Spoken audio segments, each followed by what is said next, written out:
Welcome to the News Hour. President Donald Trump has ousted the second member of his cabinet in less than a month.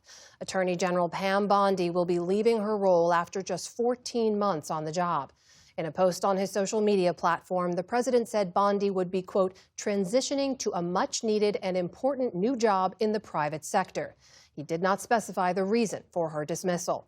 Our justice correspondent Ali Rogin has more on Bondi's firing and what comes next for the Department of Justice. After the announcement, Bondi called her time as AG the honor of a lifetime and said it was easily the most consequential first year of the Department of Justice in American history. During her tenure, Bondi has faced bipartisan criticism for her handling of the department's investigation into late convicted sex offender Jeffrey Epstein. And the president himself has expressed frustration over her lack of prosecutions of his perceived political enemies. But Bondi was also a vocal ally of President Trump, who frequently attacked members of Congress on his behalf, including at a combative hearing in February. I find it interesting that she keeps going after President Trump, the greatest president in American history. Deputy Attorney General Todd Blanche, who previously served as President Trump's personal attorney, will lead the department until the president names a new nominee for the role. For more on what this means for the DOJ, I'm joined by Mary McCord. She's a former acting assistant attorney general for national security and longtime federal prosecutor. She's now executive director of the Institute for Constitutional Advocacy and Protection at Georgetown Law. Mary, thank you so much for being here. Thanks for having me. 14 months in, what is Pam Bondi's legacy going to be as attorney general? Well, I think probably the things that people will remember her for the most probably is the debacle of the Epstein investigation. I mean, way back early in Donald Trump's tenure, she really promised that the client files were on her desk. That had to have just been made up because it was only months later that she said, we don't have anything here. I've, investigated this along with the FBI director. There's no criminal cases coming out. There is no client list.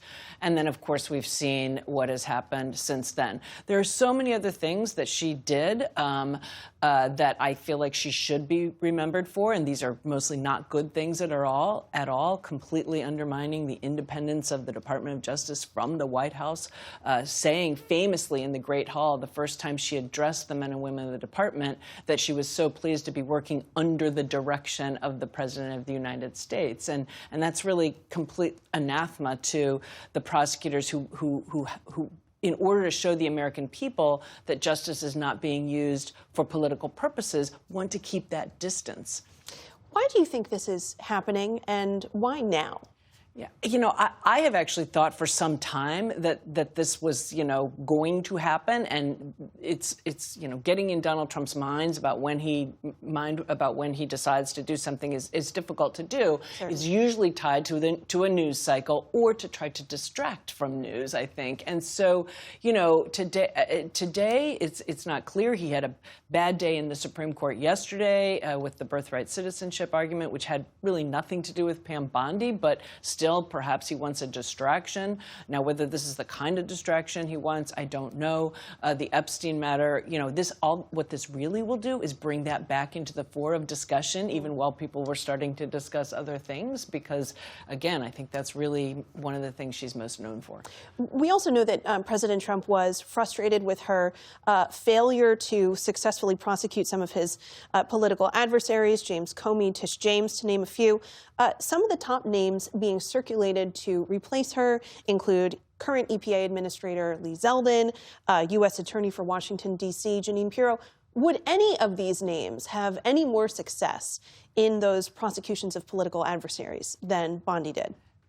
Her lack of success there is because the evidence didn't support the charges. And that's what we've seen when grand juries, like we've heard already under Jeanine Pirro's watch in Washington, D.C., a grand jury rejected efforts to indict the members of Congress who had, put out the truth in a statement saying that members of the military, owe an oath to the Constitution and not to obey unlawful orders. That was just a true statement. And the, grand jury refused to indict. We've seen vindictive and selective prosecution motions filed in the cases of James and Jim Comey. Now, the court didn't have to actually reach the final merits of those because they kicked those cases out on the grounds that Lindsay Halligan was unlawfully, in that office. But they were powerful motions that even though Lindsay Halligan had managed to get indictments there, those motions and some other statements by the judges in those cases suggested she might have done so by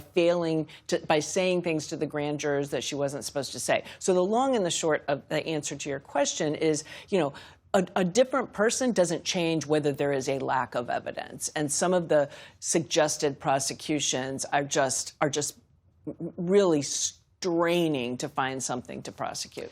Todd Blanche, who's currently the Deputy Attorney General, will serve in the acting capacity as the leader until someone is named. He was President Trump's former lawyer. He interviewed Ghislaine Maxwell last year.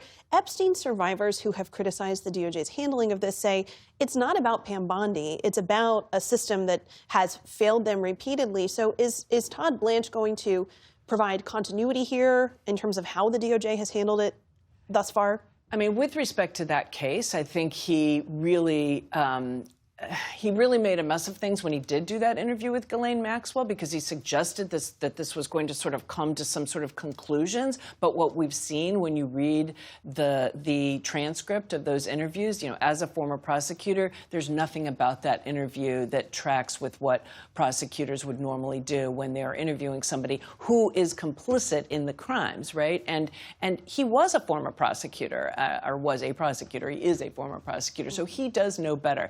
I don't think he has definitely been as involved in this matter as Pam Bondi was, and I think that now he's maybe benefited from so much criticism being levied against her, and that focus may turn more to him now because she's not going to be there.